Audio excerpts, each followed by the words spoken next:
Hi, Jessica. Thanks for coming in today. Hi, Shalini. Thanks for having me. Great. Well, I have your resume here in front of me, so why don't you walk me through it and tell me a little bit about yourself? Sure. I am from Dallas, Texas originally. I graduated from the University of Texas at Austin back in 2006. And shortly after graduating, I started working for nonprofits, and I've been in the nonprofit industry for about 4 years. I absolutely love the service aspect of it, and the variety of the work that you get to do and are sometimes forced to do just by the nature of nonprofit work. But a couple of years ago, I started to realize that I really wanted more out of my job, and I was really looking for a challenge, and just the nature of the role that I was in, I just really didn't feel like I had an opportunity to really grow and to do what I do best. So I actually decided to come to business school where I could sort of improve some of those skills, and so that's why I'm here today. I'm looking for a job in consulting where I know that I really will see that challenge every day. Okay, great. Well, I'm going to jump into some questions. So what I'm going to start with is tell me about a time you worked on a team and it didn't meet your goals, whether it was the team's goals overall or your personal goals. Sure, I have a very good example. Back in 2008, I was working for Teach for America. And when I first started in my role in development, and specifically I was in charge of raising $4 million in fundraising that year, I entered a team that was grossly understaffed, and the economy had really taken a hit. So my job was a little bit challenging. But compounded on that, I sort of entered a group dynamic that had been making excuses for the last several months of why we couldn't meet our fundraising goals. And so there were all these things sort of outside of the team environment that this group was really pointing to, and it was not very hard to sort of fall into that same mindset. But shortly after I started, we actually had a new executive director join us who really helped to change the entire mindset of the group and helped us make sure that we were setting goals that were achievable. And it took a little bit of time, but very soon our entire attitude really changed, and we really started to say, you know, the economy is terrible and we don't have enough people, but these are our goals and we can meet them, and maybe we come up with some new creative ways.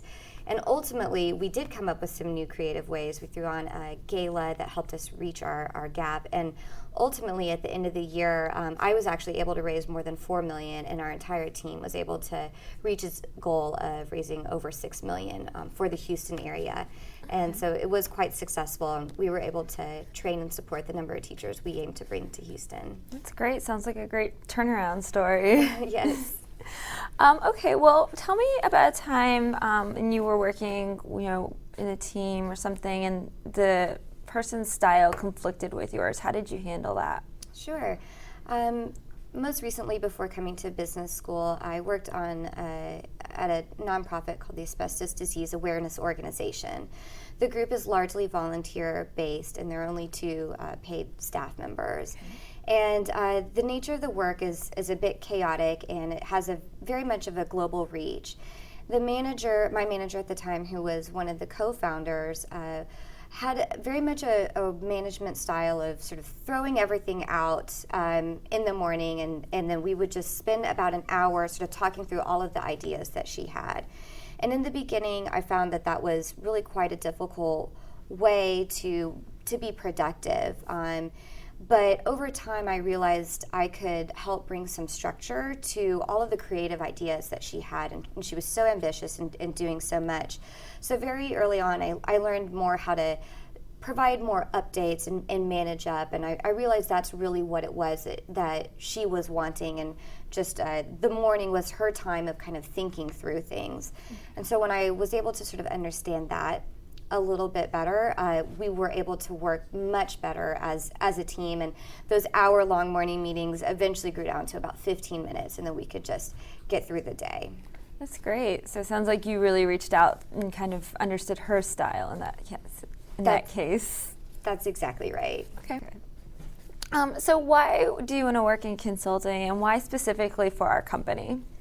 I think that's a very good question. I'm interested in consulting for a couple of reasons. One, the same thing that drew me to nonprofit work was a sense of service and accomplishment that you felt on a daily basis. And I feel very strongly that I could get that out of consulting. Secondly, just like in the nonprofit industry, you do such a variety of different roles and tasks, and every day you don't really know what's in store for you. And I really love that flexibility that sort of challenges you to figure out, okay, well, how can I spend my time today? And that's what really attracts me to the consulting industry as well.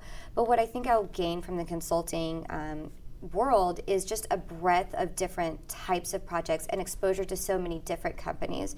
Whereas where I was at one nonprofit, I saw a lot of different problems, but they were all very much focused on just one organization. So I'm looking forward to that breadth and depth. I'm also very team oriented, and so I'm very much looking forward to working on a small group with a bunch of other dedicated people who I know I will learn from immensely.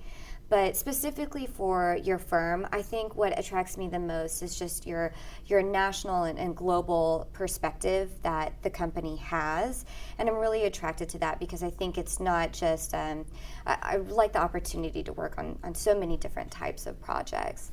And at the end of the day, more than anything else, I think it's so much about the people that drives me. I'm very much a people person, and everybody that I've met at the firm over the last year just seems so dedicated to the work and so knowledgeable, and they're just the type of people that I know I can really come to work with every day and enjoy what I do.